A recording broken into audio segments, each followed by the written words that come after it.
Bismillahirrahmanirrahim. Assalamualaikum warahmatullahi wabarakatuh. Apa kabar teman-teman semua? Semoga kalian selalu sehat dan senantiasa dalam lindungan Allah Subhanahu wa Ta'ala. Amin. Bertemu lagi dengan Ibu Siti di Sentra Matematika. Nah, teman-teman, ini adalah pekan keempat kita atau pertemuan keempat kita di semester ini.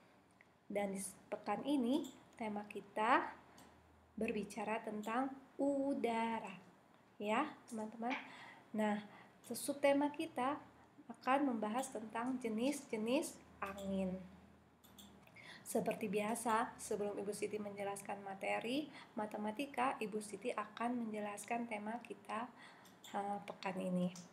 Nah, teman-teman, sebelum kita membahas tentang jenis angin, kita harus tahu dulu tentang pengertian angin. Ya, apa itu angin? Angin adalah aliran udara dalam jumlah yang besar. Dan angin bergerak dari tempat bertekanan udara tinggi ke bertekanan udara rendah.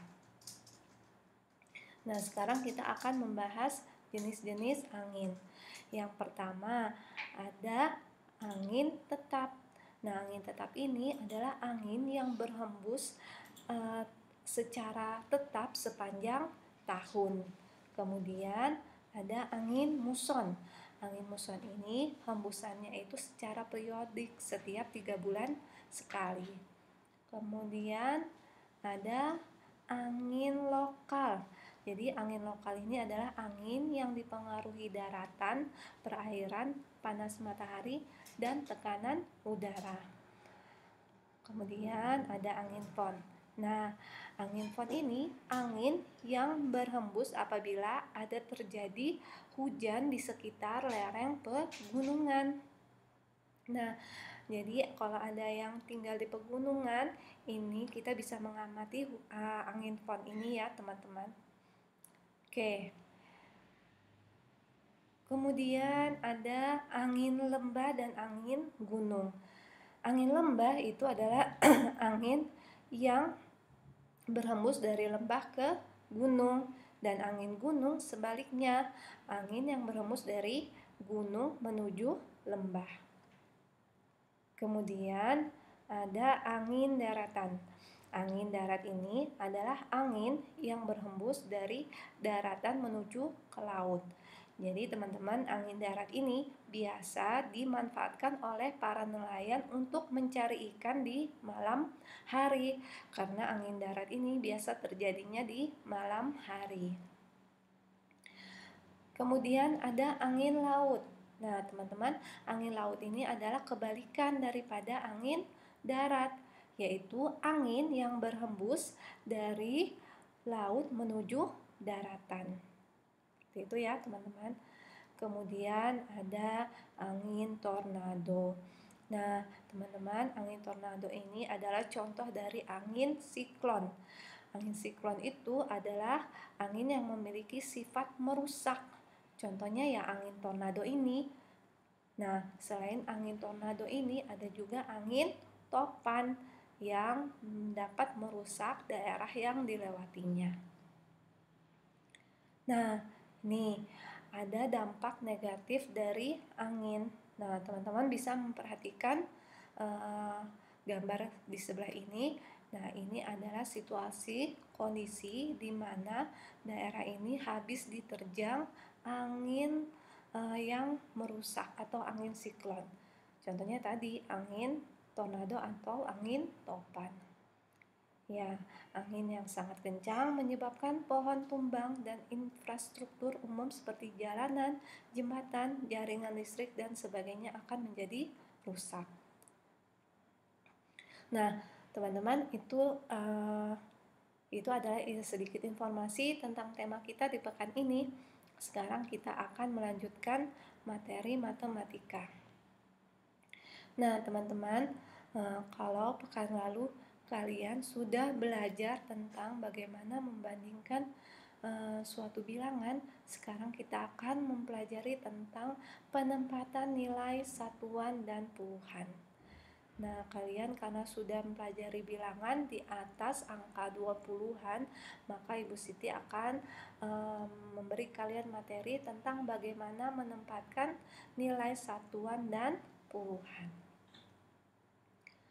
Misal nih, ada kasus ibu membeli 5 buah apel, artinya ada 5 apel.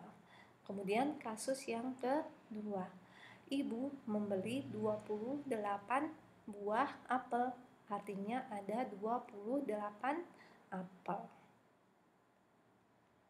Nah, untuk kasus yang pertama, kita tulis simbol bilangannya dan nama bilangannya yaitu 5. Nah, artinya hanya ada satu angka.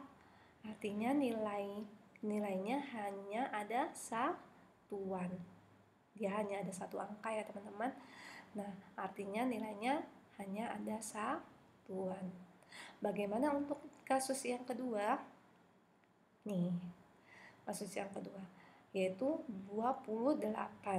Simbolnya kita tulis dan nama bilangannya seperti ini ya, 28. Artinya ada dua angka ya, yaitu 2 dan 8. Artinya bilangan ini punya nilai satuan dan puluhan. Ya, Ibu Siti ulangi ya, ada dua angka yaitu 2 dan 8. Artinya bilangan ini punya nilai satuan dan puluhan. Pertanyaannya, dari angka 28 tadi, mana yang angka satuan dan mana yang angka puluhan? Ini angka 28. Oke, kita lihat dulu ya dari namanya. Nama bilangannya adalah 28. Dari nama bilangan ini saja kita sudah bisa menentukan yang mana puluhan dan yang mana satuan. Coba perhatikan 28. Ada kata-kata 20. Berarti sudah bisa dipastikan yang angka 2 ini adalah angka puluhan, sedangkan yang 8 ini adalah angka satuan. 2 adalah puluhan, 8 adalah satuan. 8 itu terletak di sebelah kanan dan puluhan terletak di sebelah kiri. Oke. Nah, kalau dijabarkan dalam penjumlahan seperti ini, 20 ditambah 8 sama dengan 28.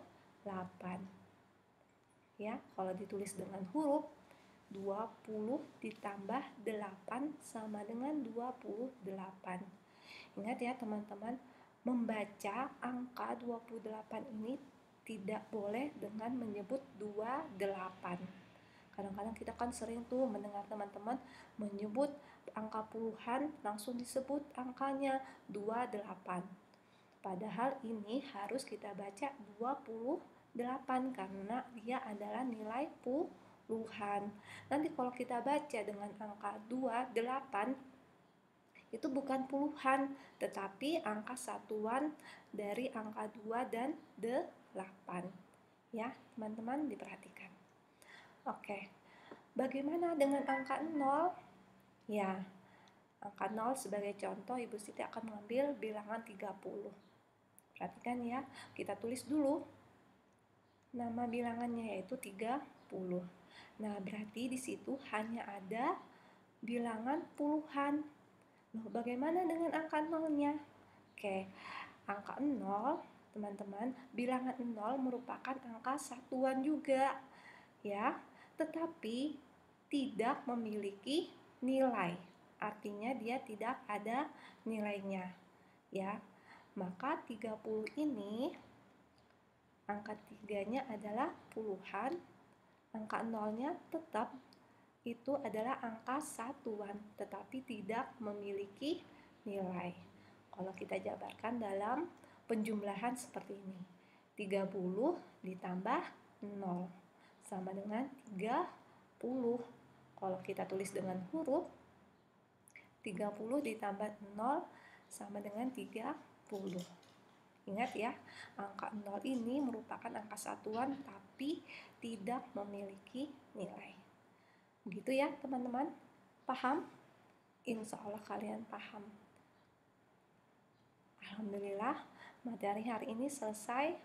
Semoga kalian dimudahkan dalam mengerjakan pekerjaannya nanti.